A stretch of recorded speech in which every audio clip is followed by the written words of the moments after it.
Hello everyone, it's Fionn and welcome back to my channel, Krishna Eva Chanel. I hope you are all really well. Today I'm going to be talking about the books that I read in October, and truthfully I wasn't sure if it was worth it because I didn't read loads of books and all of them appeared, or at least partially appeared, in a reading vlog.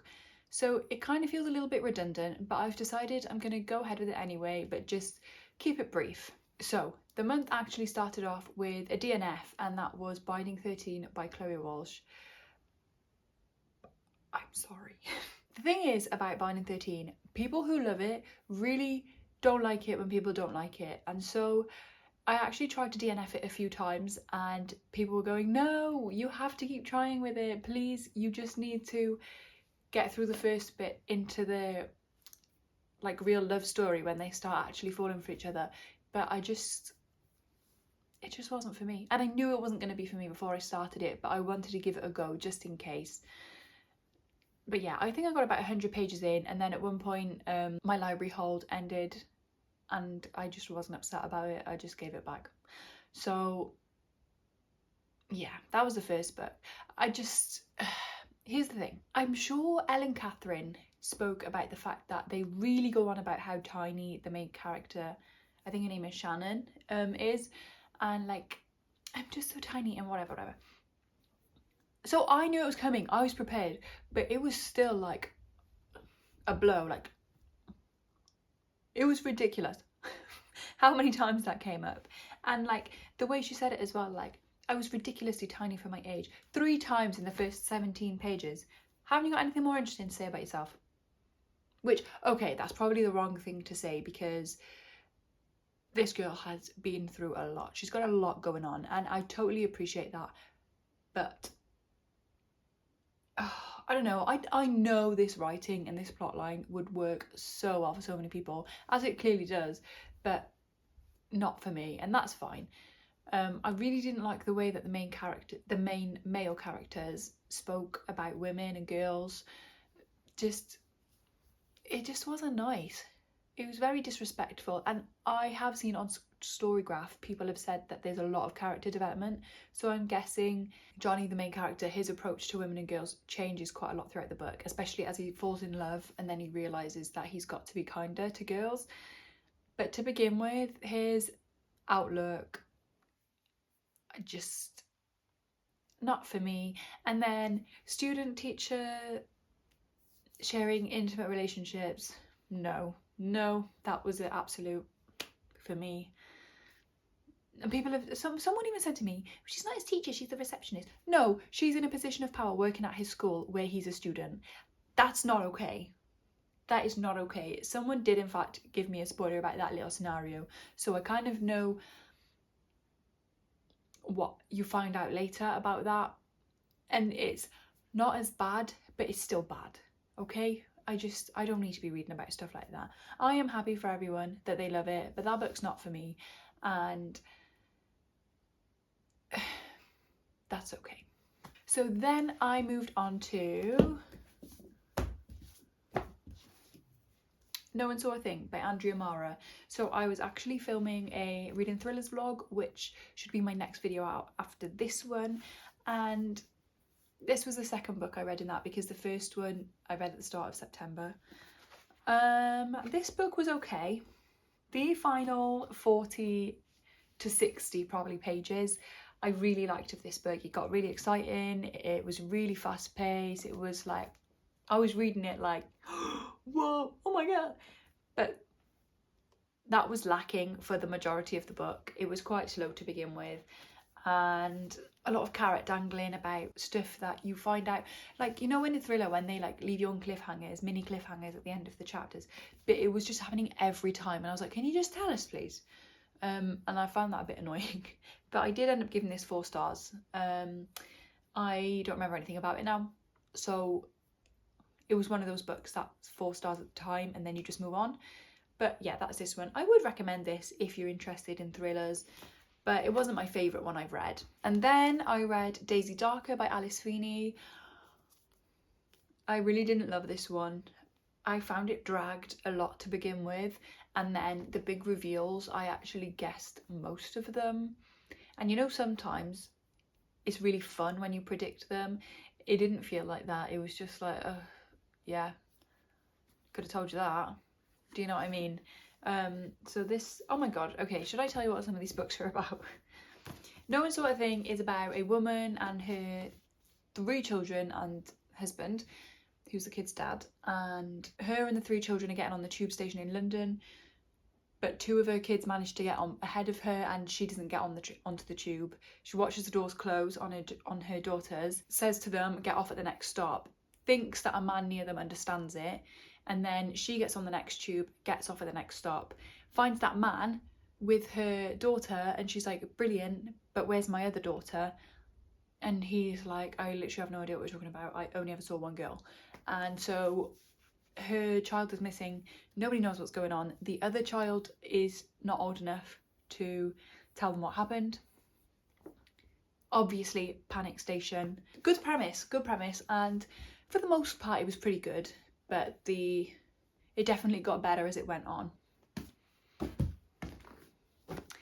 Daisy Darker is about a family who all meet up for a family reunion for their nana's 80th birthday, and they are shut in this big house where the nana lives is in the middle of nowhere, and it's separated from the mainland by water, so when the tide comes in they literally can't go anywhere, and suspicious things start happening.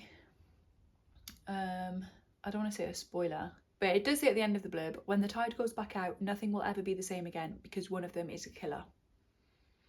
So basically someone dies while they're there, and then there's only them there, so they're all like, well, what? Where? Who's doing this? It's one of us, and it's spooky. But the thing is, one of the main plot lines, I was like, yeah, I'm pretty sure that's what's happening. And then it was. And it wasn't even revealed in an exciting way. I just was like, yeah, okay. And then, part of that I didn't guess. I guessed the thing, but I didn't guess how the thing had happened. So, but that was the only thing that was a surprise. Even the smaller plot lines I had at least partially guessed or considered as an option.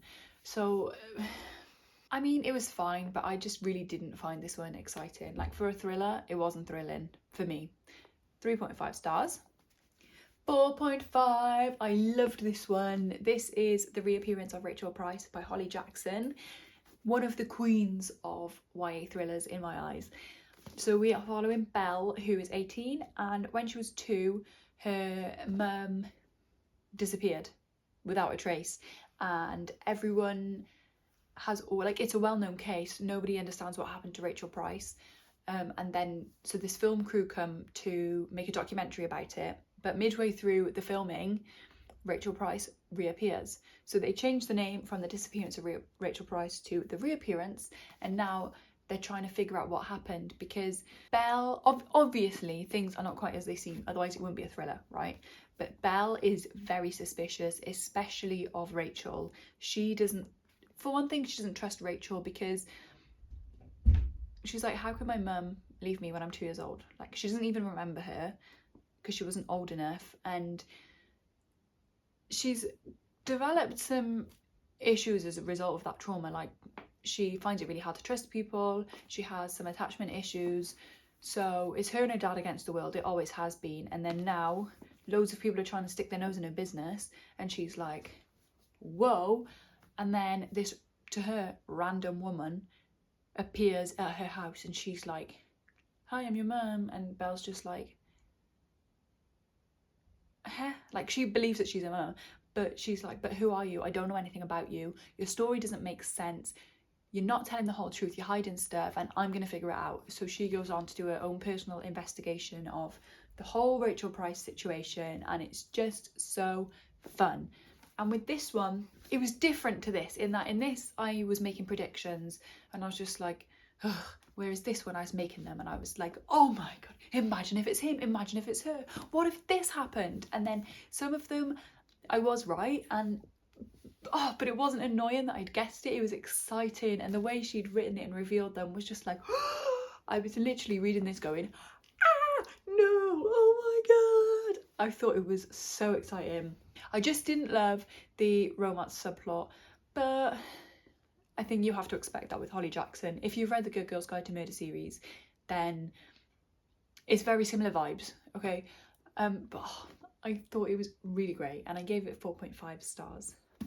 And then the final book of the month was How to Hide in Plain Sight by Emma Noyes. How to Hide in Plain Sight by Emma Noyes. This book I had not heard of, but I saw it in the library. It was on one of those displays face out, and I really liked the cover. Actually, I went to another book first, and then I read the blurb and I was like, nah. But then I read the back of this one and I was like, So basically we are following Elliot, who I think she's 20, 21 actually. She's going to her family's island. They're very rich. They have their own island, and one of her siblings is getting married. I think she's the youngest of 7 siblings. There's a lot of them anyway. And one of her brothers is getting married. So all the family's going back to the island for the wedding. She hasn't been back there in 3 years since she left college. Since she left when she was 18. And it is hard for her to be there because she has OCD, and that place where she spent a lot of her childhood is quite triggering for her OCD. And it was a really harrowing read. I picked it up because I thought it would be really insightful into the life of someone with OCD, and it really was. It was really heartwarming. It was sad, but it was, yeah, insightful, harrowing, pretty poignant. I really liked this one. I found it at times repetitive, but I think that was intentional because it's showing just the perpetual cycles that are always going through Elliot's mind, and it was just really interesting. So Elliot doesn't have OCD in like the stereotypical sense, the way people typically think of it, which is like being a germaphobe, and being really neat and tidy. Also, I hate it when people say, oh, I'm really OCD about that. You're not, and you can't be OCD. Be respectful. But she has what she calls her worries, and they just really pick at her mind and get her spiraling about, I had that weird thought and now, so I must be weird, I must believe it because I thought of it, and why would I think of that if I didn't really believe it? And you know, it's just a whole thing, and it must be really difficult to live with at times. It was so well depicted, it really was, in this book. And I'd really recommend this one. I really liked the fact that it's written in a then and now timeline. The then timeline, so the past, is written in the present tense, and the present timeline is written in the past tense. So I don't think I've seen that before in a book where they've like flipped it round, and I really liked that. It was really unique, and just, I love it when you can tell an author's just done something. They've just thought about it a little bit more, and I really like that. And then she also, another person who is at the family island is the boy she grew up with and her childhood best friend, and you can imagine where that goes. But yeah, this was a really good one. Good flop too. I would recommend it, and I gave this one 4 stars. And that is all. I did start The Priory of the Orange Tree by Samantha Shannon, which was my October poll winner, but I'm still reading it. It's the 11th, no, what is it today? The 9th. It's Remembrance Sunday. I do have a copy on, but it's under my jumper.